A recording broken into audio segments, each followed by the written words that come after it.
ang mga kwento ng pag-ibig, kwento ng buhay at kwento ng pag-asa dito sa Barangay Love Stories. Love Stories.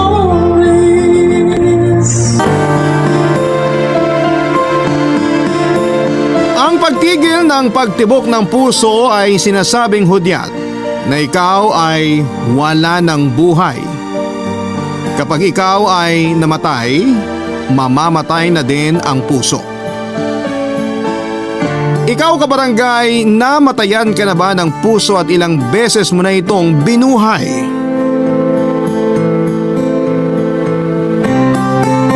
Dear Papa Dudut, hello po, ako po si Annie, 15 years old na po ako sa ngayon. Pero ang kwento pong isishare ko sa inyo ay nangyari noong 10 years old pa lamang ako. 5 years ago po nang mangyari ang para sa akin ay nakaka-inspire at masayang kwento. Ipapakilala ko din po sa inyo sa kwentong ito ang aking mommy na si Cherry, 33 years old siya noon.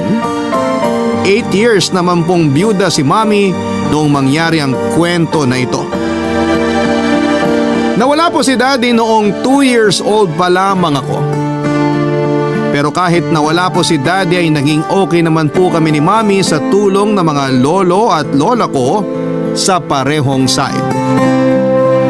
Hindi na po nagtrabaho pa si mami mula nang mawala si daddy dahil hindi po siya makapag-concentrate sa ginagawa niya kapag naaalala niya si daddy.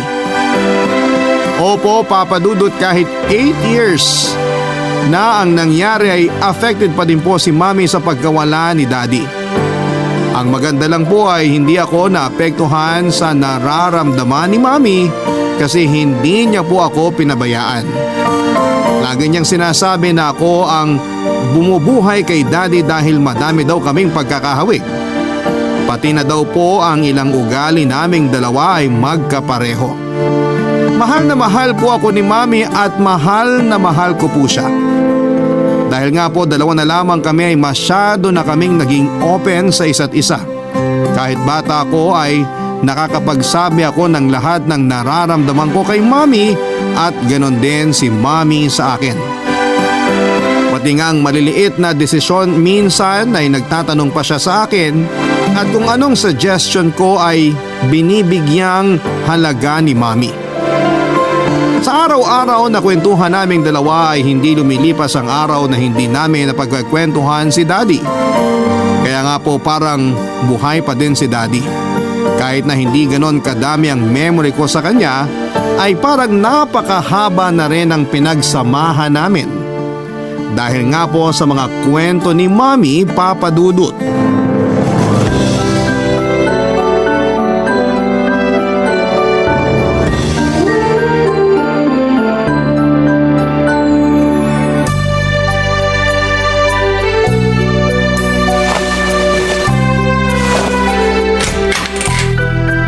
Hello po, Mami. Oh, dumating ka na pala. Kumusta ang school, anak? Okay naman po. Tapos na ba ang assignments mo? Opo, Mami. Very good, anak. May gusto ka ba? Milk o chocolate drink? Kaya ko na po magtimpla, Mami. Tulungan ko po kayo sa pagtitiklop ng mga damit. Ay sige, para malaman mo kung paano. Alam ko na po kung paano. Ha? Paano ka natuto? Noon ko pa po kayo pinapanood kung paano niyo po ginagawa kaya alam ko na po. Naku, ito talagang anak ko na to. Manang-mana ka sa tatay mo. Mahilig din po ba magtiklop ng damit si Daddy? Oo, bonding namin to ng daddy mo. Kahit pagod yun sa trabaho niya, tinutulungan pa rin niya ako. Lalo na nung pinagbubuntis kita. Naku, ingat na ingat yun sa'yo. Ayaw niya akong mapapagod kasi daw baka mapagod ka rin. Nakakatuwa naman si Daddy. Kaya nga nung lumabas ka na, sobrang saya ng daddy mo. Sana po nandito siya, no? Oo, anak. Isa sa mga dasal ko nung nabubuhay pa siya. Sana masamahan ka niya ng matagal. Kaso wala eh. Nawala agad ang daddy mo. Mami, huwag ka na po malungkot. Sorry anak, bigla ko lang naalala ang daddy mo. Siguro naman po, kahit wala na siya, lagi pa din niya tayong binabantayan. Sigurado yun anak. Alam mo ba, pag birthday mo, gusto niya magsisimba tayo. Palagi niyang pinagdadasal noon na maging malusog ka. Bakit po ganun? Ang alin? Bakit si Daddy laging pinagdadasal na maging healthy ako, pero siya po ang nagkasakit? Hindi ko din alam, anak. Mahiwaga talaga ang buhay. Mami, huwag niyo po akong iiwan ha. Hindi, anak. Ikaw ang buhay ko. Ikaw ang iniwan sa akin ng daddy mo kaya lagi kitang iingatan. Thank you po, Mami. Mahal ka namin ng daddy mo. Mami, huwag ka nang umiyak. Kwento ka na lang po ng masasayang ginawa ni Daddy dati. Oo nga. Ayaw pa naman ng daddy mo na nalulungkot tayo. Bigla ako tuloy naalala yung daddy mo. Hindi magaling magpatawa pero lagi niyang pinipilit mag-joke pag nakikita niyang malungkot ako. Talaga po? Oo. Pinipilit niyang maging nakakatawa pero hindi talaga eh. Kaya mas natatawa ako pag pinipilit niyang magpatawa. Ano pong sinasabi ni Daddy? Wala namang kakaiba. Basta ang goal niya, pasayahin ako. Kaya kahit sa kanya mismo ako natawa at hindi sa joke niya, masaya na rin siya. Paano po ulit kayo nagkakilala ni Daddy? Magkaklase kami. Tapos ayun, nanligaw siya sa akin. Pero dahil high school pa lang kami noon, hanggang kwentuhan lang sa bahay nila at bahay namin ang pwede noon. Ano pong sinasabi ni na Lolo tsaka ni Lola? Sa pagpunta namin sa kanya-kanya naming bahay noon, naging close siya sa mga magulang ko at naging close ako sa mga magulang niya. Kasi may tiwala sila sa amin na dun lang kami sa mga bahay namin noon nagkikita. Ang bait po pala ni Daddy. Oo, mapagkakatiwalaan talaga ang daddy mo. Sana maging pareho kami ni Daddy sa lahat ng bagay. Sigurado yan anak. Pag nakikita kita, lagi kong nakikita ang daddy mo sa'yo. Kaya mabait ka eh. Nakuha mo yun sa daddy mo. Kaya nga po lagi ako nagpapakabait, Mami. Halika nga rito. Payakap si Mami. I love you anak. I love you too, Mami. Naku, parang maiiyak na naman ako. Magtiklop na nga tayo ng mga damit. Oo nga po. Yung mga uniform mo, ako na ang magtitiklop kasi paplantsahin ko pa yan. Opo. Ikaw ang magtiklop ng mga t-shirt. Sige po. Ganito po ba? Wow, ang galing naman ng anak ko. Ang galing kasi ganyan din magtiklop ang daddy mo, ayos na ayos. Talaga po? Oo. Namimiss niyo pa din po ba si Daddy hanggang ngayon? Oo naman, hindi matatapos yon. Hindi ko siya makakalimutan. Bakit anak? Wala po. Anak, hindi wala yan. Sige na, sabihin mo na sa akin. Naiinggit po kasi ako sa mga classmate ko pag nakikita ko sila na kasama po nila yung daddy nila. Ay, ang anak ko. Halika nga. Yakapin ka nga ulit ni Mami. Tandaan mo, mahal ka ng daddy mo kahit wala na siya dito. Papadudot na awa sa akin si Mami noong sa wakas ay nasabi ko na din sa kanya na sobrang lungkot ko kapag nakikita ko ang mga kaklase ko na may mga daddy pa. Natatanong ko sa sarili ko kung bakit ang agang nawala ni Daddy, hindi man lang kami nagkasama ng matagal. Sa mga kwento po ni Mami ay kilalang kilala ko na po si Daddy pero iba pa din. Yung nahahawakan ko siya at nakakausap. Nakita ko din po kung gaano naawa sa akin si Mami noon na sa edad kong yon ay gano'n na ang bitbit ko sa dibdib ko. Kaya lalo niya pong pinapakita ang pagmamahal sa akin para mapunan ang pagkawala ng daddy ko. Papadudot palaging nagpupunta si Mami sa sementeryo para dalawin ang puntod ni Daddy. Pero hindi niya po ako na isasama dahil bata pa daw ako noon. Kaya matapos kong aminin sa kanya yung nararamdaman kong lungkot ay sinabihan niya ako na isasama sa sementeryo sa susunod na pagpunta niya. Hindi ko po matandaan noon kung magiging masaya ba ako kasi ang makikita ko lang naman ay ang nicho ni Daddy at hindi si Daddy mismo. Pero ang naaalala ko po ay pinilit kong maging masaya kahit na hindi ko naman makikita si Daddy. Gusto kong makausap si Daddy kahit sa nicho lamang niya Ang dami kong itatanong at madami din akong ikukwento. Kaya noong dumating ang araw na yon ay naghanda ako sa pagdalaw ko kay Daddy. Kaso po ay may hindi inaasahang pangyayari, Papa Dudut.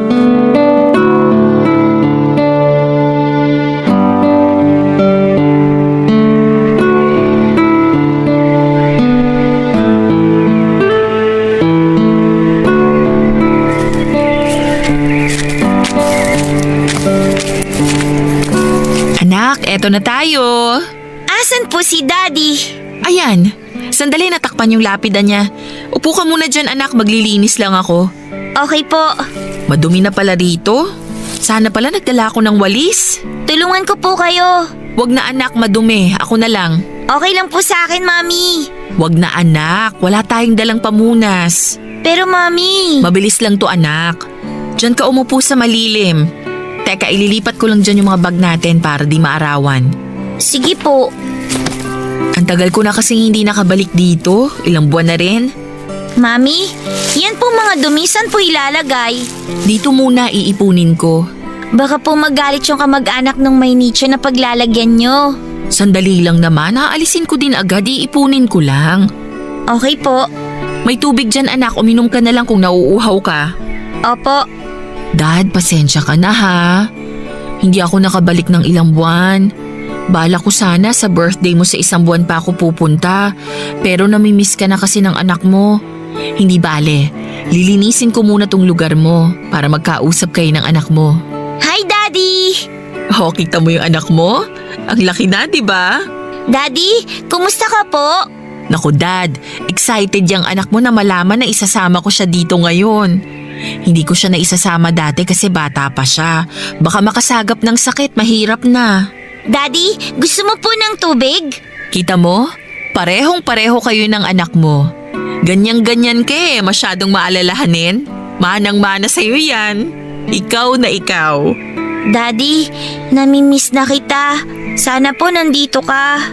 Anak, huwag kang malungkot. Sige ka, malulungkot din ang daddy mo niyan. Sorry po, Daddy. I love you po. Kita mo, Dad? Kasing sweet mo rin. Saka habang lumalaki siya, nagiging kamukha mo na siya, oh. Anak, sabihin mo yung grades mo kay Daddy. Mataas po ako sa math, Daddy. Tsaka po sa iba pang subjects. Mag-aaral po talaga ako ng mabuti. Kita mo, kasing talino mo rin siya, Dad. Ay, sandali. Malilim na dito. Halika na dito, anak. Ililipat ko na dyan yung mga gamit. Anong ginagawa nyo? Ho? Anong ginawa nyo sa puntod ng asawa ko? Ay, sorry sir. Nilagay ko lang sandali yung mga nilinis ko dito. Inipon ko lang, pero aalisin ko din po. Ililipat ko lang tong gamit namin dito. Naglinis ka dyan sa harap nyo, pero dinumihan mo naman tong harap ng puntod ng asawa ko. Hindi naman po sa ganun. Lilinisin ko rin naman po agad. Naabutan nyo lang na madumi.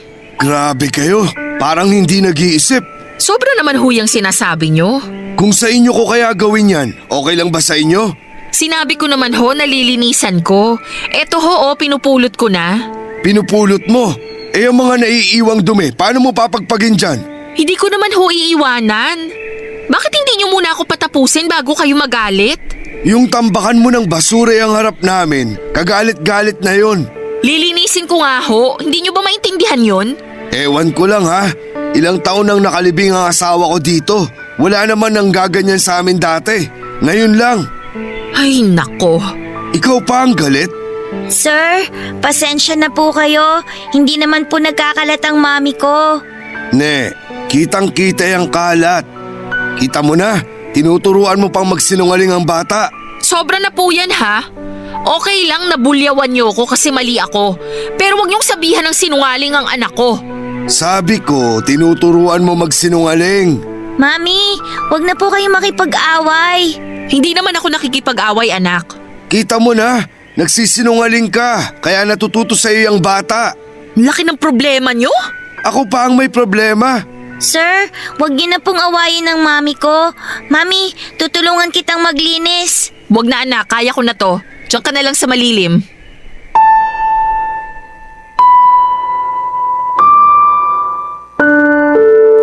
Papa Dudut, napaaway si Mami dahil sa inipon niyang mga kalat at basura na tinanggal niya sa puntod ni Daddy. Pero lilinisin naman po niya yon. Hindi lang po sila nagkaintindihan ng lalaki na asawa nung nakalibing sa katabing nicho. Si Mami mabait pero medyo mataray po siya kaya hindi din po niya tinigilan yung lalaki. Habang naglilinis si Mami ay inaway niya din yung lalaki. Pero kinakausap pa din ako ni Mami na huwag siyang gayahin dahil mali ang makipag-away. Pero hindi mapigilan ni Mami. Pag may sinabi yung lalaki ay sasagot din siya. Noong nakita ni Mami na umiiyak na ako ay tumahimik na siya. Mahabang katahimikan tapos ay nagsorry sa akin si Mami. Sinabi ko na magsorry din siya sa lalaki at makipag-ayos para wala na siyang kaaway. Kaso nung humingi ng pasensya si Mami, nasabi pa nung lalaki na yon na yan na yon? Nalinis mo na yan? Akala ko lilinisin mong maigi. Magagalit pa muli sana si Mami pero napatingin siya sa akin. Hindi niya alam kung paano lilinisin yung lapag noong nicho na pinag-ipunan niya ng mga natanggal na damong ligaw, basura at kalat sa nicho ni Daddy, Papa Dudut. Barangay Love Stories. Barangay Love Stories. Papa Dudut, problemado si Mami pero gusto niyang walang masabi yung lalaki. Ayaw na din niyang makipag-away pa dahil napahiya na siya sa akin.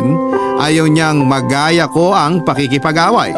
Kaya kahit palaban si Mami ay pinigil niya talaga ang sarili niya na pumatol pa. Naintindihan ko din naman yung lalaki sa kabilang banda kung bakit siya nagsungit.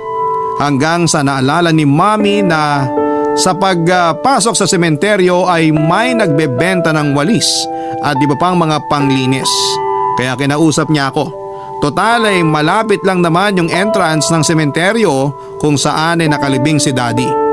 Ang sabi niya na iiwan niya ako at ako munang magbantay ng mga gamit namin. Kahit alangan si Mami ay sinabi niya na mabilis lamang siya.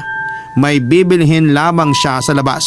Pumayag ako, Papa Dudut, kasi madami din yung dala namin para bitbitin pa ni Mami palabas at pabalik sa loob. Saka baka isipin ng lalaki na aalis na kami at iiwan na marumi ang harapan ng puntod ng asawa niya. Pag-alis ni Mami ay pinagbilin niya sa akin na dito lamang ako sa nicho. Samantala ay dumalaw din sa sementeryo ng araw na yon ang kakilala namin. Yung pinagbilinan niya ay paminsan-minsan naman akong tinitingnan bilang pagbabantay. Nakita ko yung lalaki na nakaupo sa harapan noong puntod ng asawa niya at sobrang lungkot nung lalaking kanina ay masungit. Kaya nilapitan ko siya at inalok ng tubig.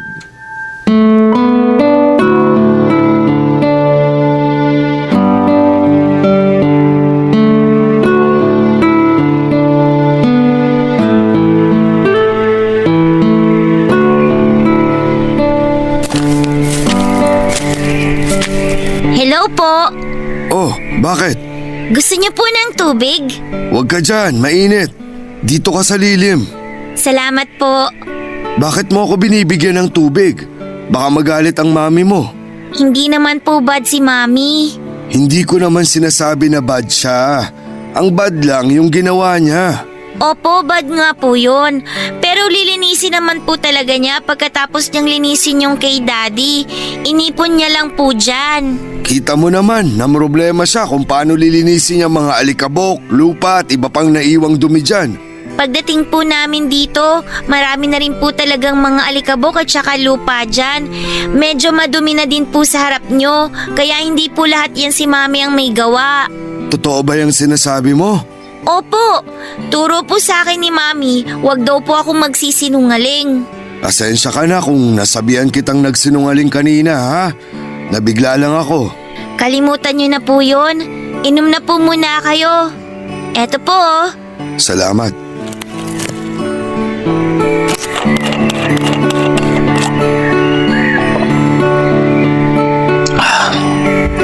Mabait po ang mami ko. Sigurado po naiintindihan niya kung bakit kayo nagalit. Nabigla lang po siguro ang mami ko kaya po niya nasabi yung mga nasabi niya kanina. Mabait nga ang mami mo. Kasi maganda ang turo niya sa'yo eh. Opo, gusto po ng mami ko na maging pareho ako ni daddy ko. Mabait. Nasaan ang daddy mo? Siya po yung nakalibing dyan. Ah, ganun ba? Sorry. 8 years na po siya nandyan. Asawa niyo po ba yung nandyan sa inyo? Oo, 12 years naman siyang nandyan. Ah, bakit po siya namatay? Nagkasakit siya. Ah, pareho po pala sila ng daddy ko. Daddy! Pareho po kayo ng asawa ni Sir! Ay, ano nga pong pangalan nyo? Hari, Ayun! Yung asawa po ni Sir Harry, pareho mo po, Daddy! Namatay din po sa sakit. nakakatuwa ka naman. Kinakausap mo ang daddy mo. Opo, bakit kayo po? Hindi nyo po ba kinakausap ang asawa nyo? Hindi eh. Po? Eh ano pong ginagawa nyo pag nandito kayo? Nakatingin lang? Nagdadasal. Ako din po nagdasal kanina. Pero pagkatapos po, ayun, nag-usap na po kami ng daddy ko. Talaga? Opo, kaya kausapin niyo din po si ma'am. Sige po, nadidinig niya kayo. Sige na po, iniintay niya po kayong magsalita. Sige na nga. Minda, kamusta ka na? Ako, mabuti naman. Maganda na yung takbo ng kumpanya natin. Sige na po, wag na po kayong mahiya sa akin. Ikaw talagang bata ka. Sige na nga, kakausapin ko pa siya. Teka, ano ang pangalan mo? Ani po. Okay. Minda, ito si Ani. Bago kong kaibigan. Siya nagsabi, kausapin daw kita. Kaya eto, kinakausap kita ngayon. Mahal na mahal pa rin kita. Hindi ka nawawala sa puso ko. Sobrang mahal na mahal niyo po si Ma'am Minda. Oo, kaya sobrang lungkot ko nung nawala siya. Ngayon po, malungkot pa rin ba kayo? Oo, Naku, dapat po masaya na kayo. Kasi baka malungkot din si Ma'am Minda kapag po malungkot kayo hanggang ngayon. hindi ko pa alam paano matanggap eh. Isipin niyo po na masaya siya ngayon para po matanggap niyo. Ikaw ba, natanggap mo na ba na wala na ang daddy mo? Opo, pero yun nga lang po. Tuwing nakikita ko na may daddy yung classmates ko, naiinggit po ako. Pero ngayon po na nakausap ko na siya, pipilitin ko na po na hindi na mainggit. Nakakabilib ka naman. Bakit po? Kasi ikaw pa ang nagtuturo sa akin paano makarecover. Nasaan po ba ang mga anak nyo? Wala kaming naging anak. Bakit po? Wala eh. Hindi kami magkaanak. Di bali po, di isipin nyo na lang na anak nyo ako at saka iisipin ko na parang kayo yung second daddy ko. Para ka naman matanda. 10 years old na po ako. Nakakatuwa ka. Ayan, masaya na po kayo.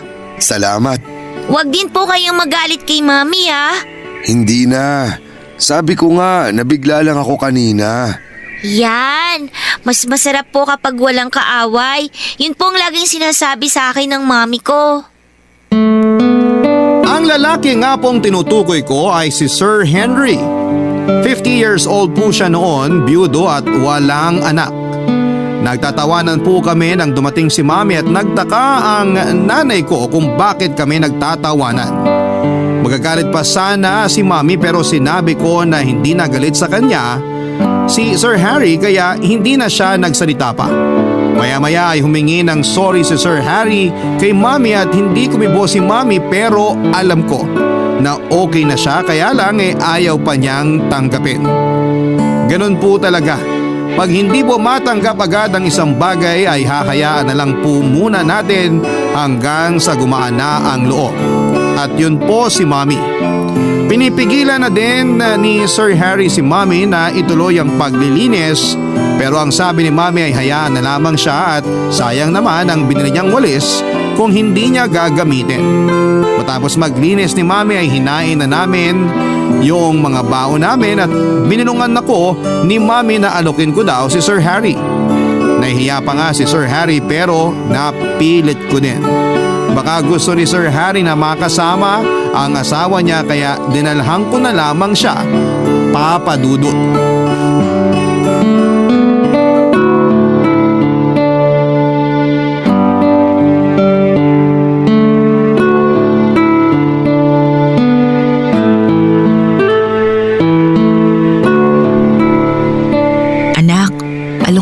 nasa kabila. Dadalan ko po siya nitong kakanin. Sige. Sir Harry, Oh, Ani. pinapadala po ng mami ko tong kakanin. Ha? Nakakahiya naman. Huwag po kayong mahihiya. Madami po kaming baon. Wag na lang. Baka po sumama na naman ng loob ng mami ko.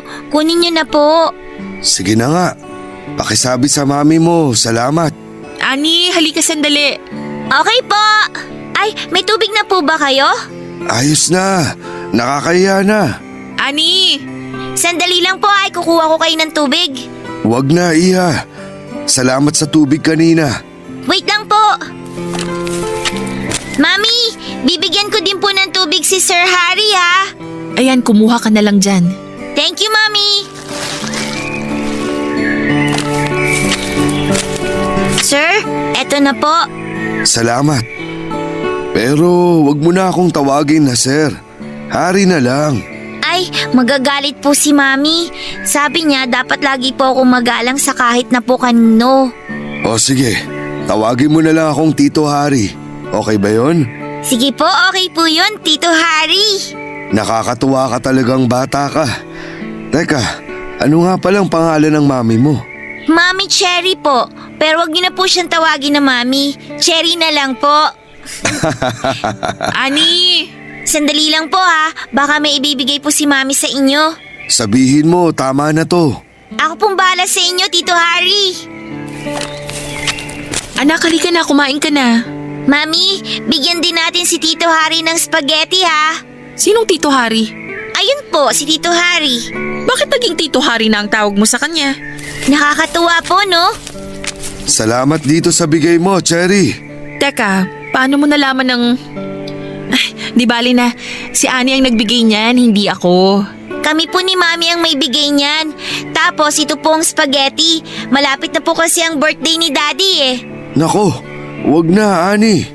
Sige po kayo, baka sumama po ang loob ni Daddy kasi ayaw niyong tanggapin yung handa niyang spaghetti. Ikaw talagang bata ka. Sige na nga. Salamat ha.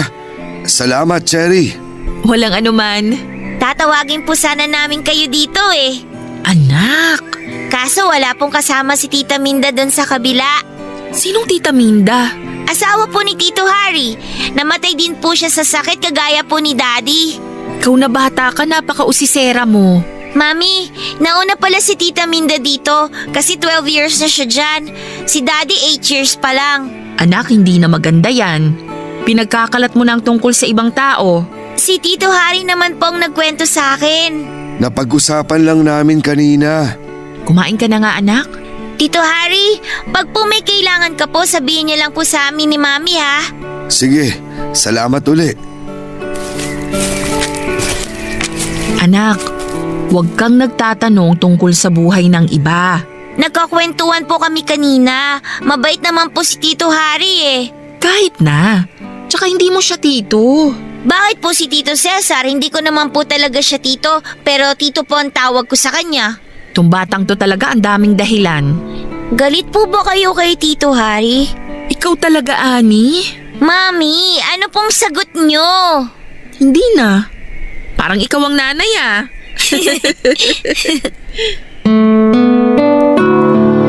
Papadudot natapos po ang araw na yon na masaya ako dahil nakausap ko si Daddy, nakapagsalo kami ni Mami kasama si Daddy at may bago pa ako naging kaibigan, si Tito Harry. Walang kasing saya ang araw na yon, kaya lang po ay magkikita na lamang kami ni Tito Harry kung sakaling magkakataon ulit na magkasabay kaming dumalaw sa daddy ko at siya ay kay Tita Minda. Pero syempre po, sa susunod na magpunta kami ni Mami ay magdadala na kami ng panlinis para hindi na maitambak ni Mami ang mga dumi sa kabilang nicho.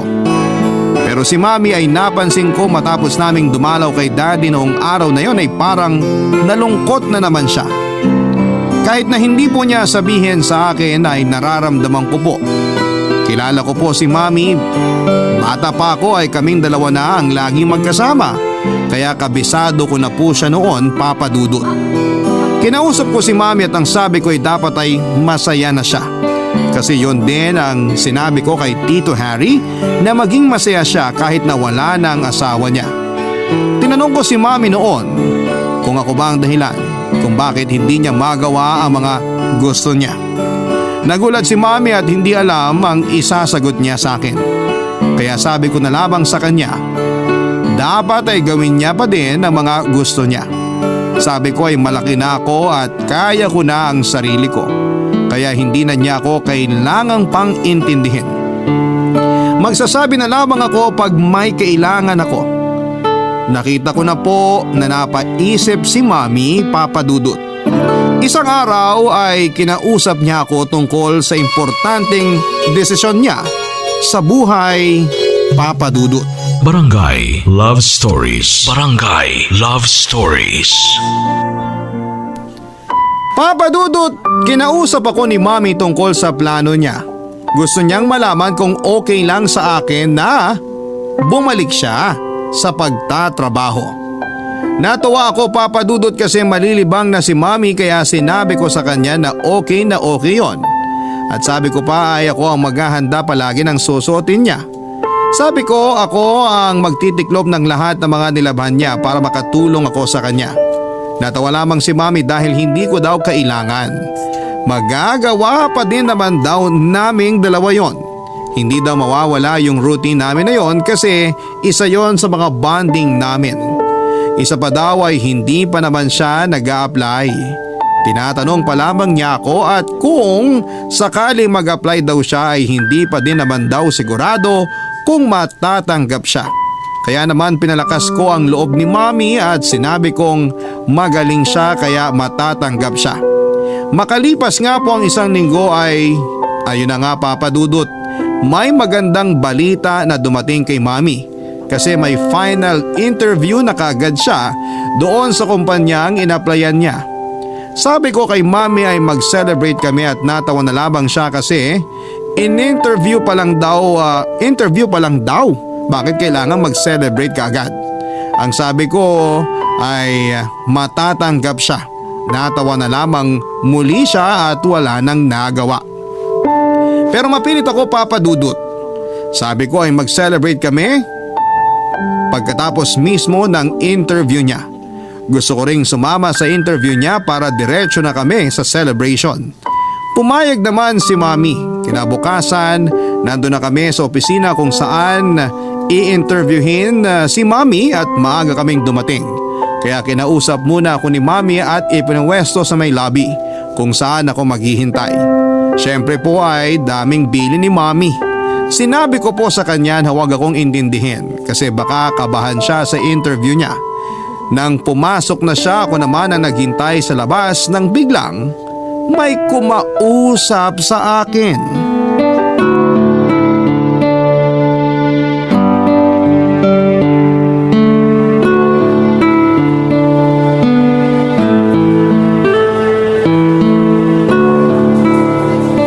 Anak, sigurado kang okay ka lang dito?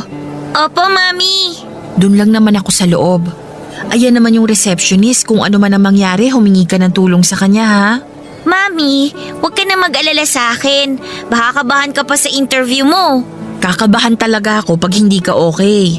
Okay po ako, Mami. Kaya mag-relax ka na po. Kasi parang hindi naman maganda na sinama pa kita dito. Mami, nandito naman po ako sa loob lang ng building at yung bilin niyo po, huwag makikipag-usap sa hindi ko kilala. Hindi ko po nakakalimutan yun. Basta anak ha, kapag... Mami, mag-relax ka na po, please. O siya, relax na ako. Ayan, galingan mo, Mami, ha? Ay, magaling ka na pala talaga. Ikaw, ang galing mong magpalakas ng loob ha. Ay, sandali, kinakawayan na ako ng receptionist. O sige, papasok na ako ha. Sige po.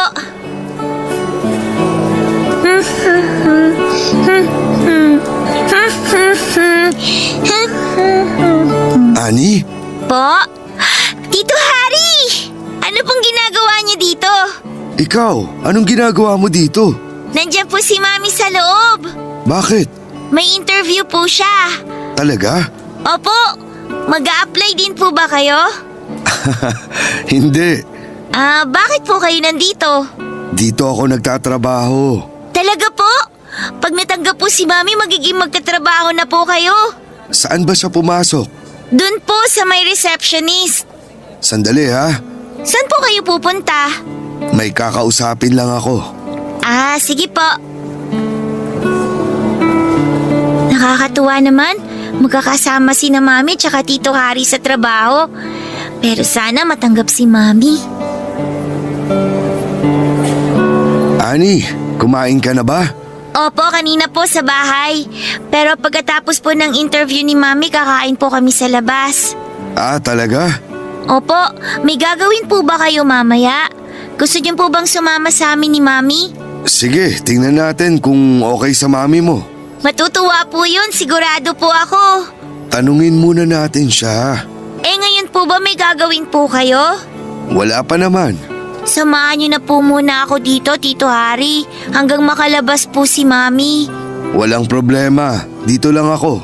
Ayan, para po paglabas ni Mami, tanungin natin siya kung pwede kayong sumama. O sige, ganun na lang. Magkwentuhan na muna tayo. Opo, madami po akong kwento. Kamusta ka? Mabuti naman po, matataas po yung grades ko. Talaga? Ang galing naman. Nanalo din po ako sa spelling bee. Nakakatuwa ka naman. Kayo po, kumusta po kayo? Okay na rin. Nakatulong yung sinabi mo na tanggapin na ang pagkawala ni Minda. Pareho po kayo ni Mami, kaya nga po magtatrabaho na siya ulit eh. Sana nga po makuha siya. Magaling ka magpayo eh. Ay, sandali. Hintayin mo ako. Bibili lang ako ng soft drinks dun sa vending machine. Sige po.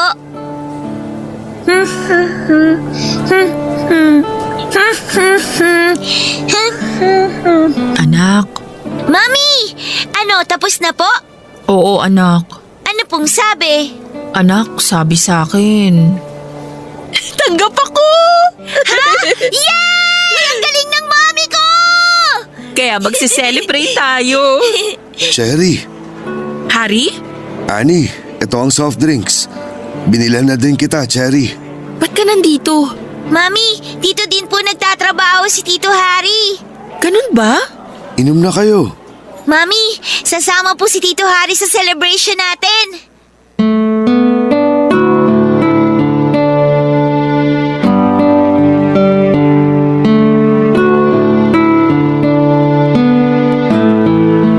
Papadudot walang nagawa si Mami kundi ang pumayag na sumama si Tito Harry.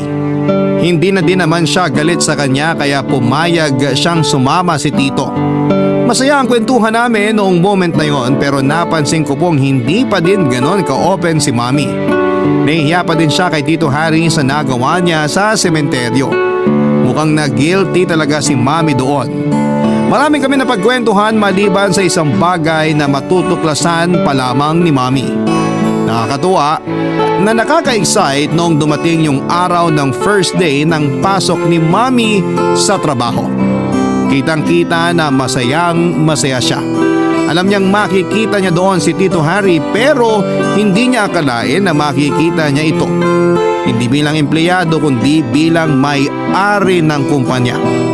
Kaya pala pumasa kaagad si Mami dahil sa sinabihan ni Tito Harry na tanggapin na kaagad siya noong interview. Lalong nahiya si Mami sa nalaman niya noong araw na yon. Kinausap niya ako noong umuwi siya ng hapon at sinabi niya na hindi na siya tutuloy sa pagtatrabaho sa kumpanya na yon dahil nga sa nalaman niya at naiilang siya na natanggap siya dahil sa palakasan. Pero kinausap ko si Mami at sinabi ko sa kanya na alam ko namang ginalingan niya noong interview kaya siya natanggap. Sinabi ko rin na natural na magaling siya. Kaya pag nakita ng lahat yon ay malalaman nila na deserve talaga ni Mami na makapasok doon. Kinausap ni Mami si Tito Harry na susubukan niya raw ng isang buwan. Gusto muna niyang mapatunayan sa sarili niya na kaya niya yung trabaho doon at yon ang magiging basihan ni Mami kung itutuloy niya yung trabaho doon. Pumayag naman si Tito Harry sa palugit na ibinigay ni Mami sa sarili niya. Matapos nga ang isang buwan ay hindi nagkamali si Tito Harry na tinanggap niya sa kumpanya niya si Mami. Natural daw na magaling si Mami sa trabaho niya. Mula noon ay naging magkaibigan na sila ni Tito Harry. Hindi na nahihiya si Mami sa kanya, Papa Dudut.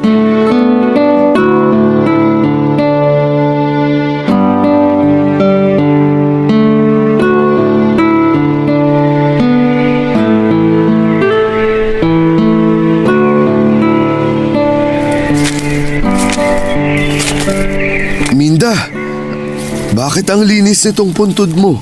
Tito Harry! Oh, Ani, Cherry, Kumusta, Sir Harry? ano bang sir? Nasa labas tayo. Nasa sementeryo pa. Hari na lang. Tito Harry, kanina ka po ba? Kadarating ko lang. Eh kayo, Kanina pa kami. Bumili lang kami ng kandila. Naiwan sa bahay yung dadalhin dapat namin eh. talaga? Nakita niyo ba kung sino ang naglinis dito sa puntod ni Minda? Si Mami po. Ganun ba? Nakakahiya naman. Nilinis ko na rin naman yung puntod ng asawa ko kaya nilinis ko na rin yung sa inyo. Salamat ha. Tumulong din po ako. Oo, tumulong yung batang yan. Nako, salamat Ani. Wala po yun. Ang saya nga po namin ni Mami habang naglilinis eh. Siyang nagpunas niyang puntod ni Maminda. Wow, ang galing naman ni Ani. Ang kintab ng puntod ni Minda. Siguradong matutuwa siya sa itsura ng puntod niya. Kinakausap ko nga po siya kanina.